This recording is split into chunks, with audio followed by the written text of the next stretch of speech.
Hi, this is Assignment 1 presentation by Bridget Ardossi. Today I'll be talking about behaviorism.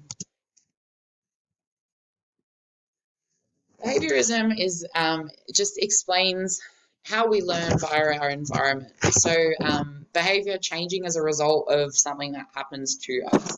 Behaviorism being this, what we study what we see. So we look at what's happening and then we go from there.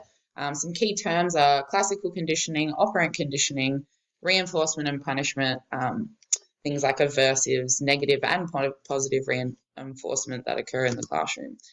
Here's a visual about the features of behavioral psychology. So just showing that when something, when a behavior is shown, a reward is given, and basically that behavior is then reinforced to continue or to stop. Behaviorism has many strengths and weaknesses. I'll get through them as we go. Some of the application, when we see application of behaviorism in the classroom, we think that it's just experiments and punishment, but it's not. It plays an important role in society and culture, copying behaviors from an early age and experiences, reinforcing that behavior to be even stronger or to stop. Behaviorism, when we apply it in the classroom, it's used to teach children new skills quickly. So sitting down on the floor and crossing our legs, or putting our hand up to ask a question, for example. What I really like about behaviorism in the classroom is that it's possible to select individual reinforcements per child. So not every child is going to be really motivated by stickers and a sticker chart. And I find that if we modify and we make the reinforcements appropriate to each individual, that then gets our desired behavior a lot faster. How I would apply behaviorism in the classroom, basically consistency. So if it's shown throughout Pavlov, Watson, and Thorndike's experiments that they are on a reinforcement schedule. So long as the reinforcement is provided in a timely manner after the behavior, then we see a behavioral change. So I would apply this by through lots of praise and positive reinforcement. You can use stickers or a pre-negotiated like activities and a choice of activities. I personally would use agency with my student. I would like them to sort of pick their own rewards. And I would really stay away from aversives. So like yelling and shaming and punishing a child, they're just not appropriate and they're not acceptable anymore. I'd also avoid negative reinforcement. So things like if you don't do this, you'll be cleaning up the floor. I find that really diminishes internal motivation, and I would like to sort of harness and keep that internal motivation going. Obviously, in the classroom, we do lots of differential reinforcement by saying correcting a behavior and then making sure that we identify a positive behavior that student does later on in the day.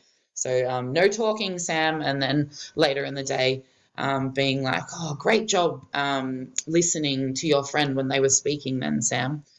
So I've got a couple of examples in the classroom. One is when a teacher is trying to give an instruction from the front, and rather than talk over a noisy classroom, the teacher stops talking and waits till the whole class is quiet.